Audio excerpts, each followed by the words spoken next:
আসসালামু আলাইকুম। আশা করি সবাই ভালো আছেন। আসলে সবার সাথে সরাসরি দেখা করা, কথা বলা সম্ভব না। এজন্য চিন্তা করলাম যে ভিডিও শুটিং করি। ভিডিও শুট করে এটা হোয়াটসঅ্যাপে যারা আমাদের সাথে আছেন, বিশেষ এমএমএস কমিউনিটির কথা বলছি আমি। আপনারা যারা দেখতেছেন, বিষয়টা গুরুত্বপূর্ণ মনে করে শেয়ার করা। সেটা হচ্ছে আমরা তো বেশ কিছু মানুষ একত্রিত হয়েছি। তা মূলত আমাদের উদ্দেশ্য কী, লক্ষ্য কী, এই বিষয়টা নিয়ে কিন্তু সবাই একসঙ্গে বসার সুযোগ এখন পর্যন্ত ওইভাবে মনে হচ্ছে হয়ে উঠতেছে না। সবাই ব্যস্ত।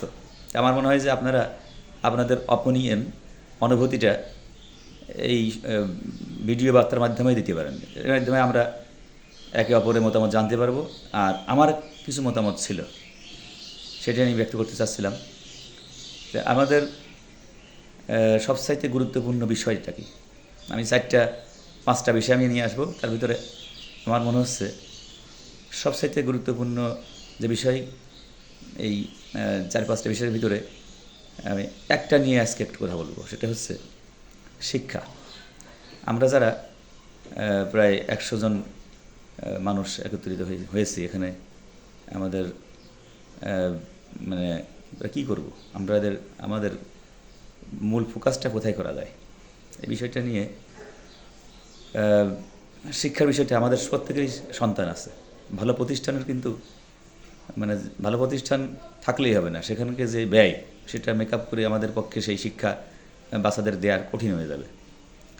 অতএব আমাদের ভিতরে যারা একটু স্বাবলম্বী, আমি আর নাম বলতে চাচ্ছি না, একজন আছে স্বাবলম্বী, তাদের সাথে আমি কথা বলছি। শিক্ষা প্রতিষ্ঠানের ব্যাপারে অবশ্যই তারা যথেষ্ট আগ্রহ দেখিয়েছেন, এবং এই প্রতিষ্ঠানের কারিকুলাম কী হবে, তারপরে অবকাঠামো কীভাবে হবে, এর স্টুডেন্ট এ টু জেড, অনেক একটা প্রতিষ্ঠান সম্পর্কে একটা এডুকেশন সাইট তো ছোটো বিষয় না, অনেক বড় বিষয়। যে আমাদের সন্তানদেরকে একটা সুশিক্ষায় শিক্ষিত করে সুনাগরিক হিসেবে প্রতিষ্ঠিত করতে হলে কিভাবে একটি উন্নত কারিকুলামের আওতায় কাজটা করা যায়, সে বিষয়টা নিয়ে আমরা সবাই একসঙ্গে বসাও সবাই নেই।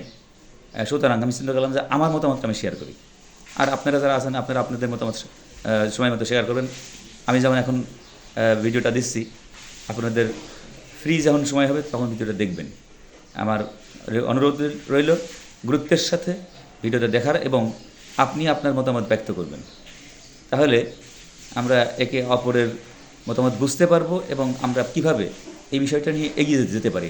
শুধু টাকা জমা করলেই হবে না, কিন্তু সর্বপ্রথম সবচাইতে গুরুত্বপূর্ণ আমাদের বাচ্চাদের ভবিষ্যৎ, সেটা যদি নিশ্চিত করতে না পারি, তাহলে আমরা বাড়ি গাড়ি সম্পদ দিয়ে কী করবো? বাড়ি গাড়ি সম্পদ কোনো কাজে আসবে না। মূলত আপনি আপনার সন্তানকে মৃত্যুর আগে সুশিক্ষায় শিক্ষিত করে আপনি পরকালে আমি সবাই বাড়ি জমাতে হবে। আমাদের নেক্সট গন্তব্য পরকাল। আমরা কেউই পৃথিবীতে থাকবো না। তো এই না থাকার এই যে ফিলিংসটা, আমরা থাকবো না, অতএব আমাদের সময় থাকতেই আমরা সঠিক সিদ্ধান্ত নিয়ে, অসংখ্য প্রতিবন্ধকতা আছে, সমস্যা আছে, অসংখ্য চাপ আছে, প্রেশার আছে। এই সমস্ত প্রেশার এবং বিরুদ্ধে আমাদের কাজ করতে হবে। আর এই বিষয়টা কিভাবে আগানো যায়, এটার কত গুরুত্ব আছে কি না, এই বিষয়টা নিয়ে আপনারা মতামত ব্যক্ত করেন। আমি আপনাদের মতামত শুনি, আমার মতামত আপনারা শোনেন, এবং এই বিষয়টা নিয়ে আরও গভীরভাবে আলোচনা করার জন্য আমি ইনশাআল্লাহ মানসিকভাবে প্রস্তুতি নিতে চাচ্ছি। আসসালামু আলাইকুম ওয়া আখিরু দাওয়ানা আলহামদুলিল্লাহি রাব্বিল আলামিন।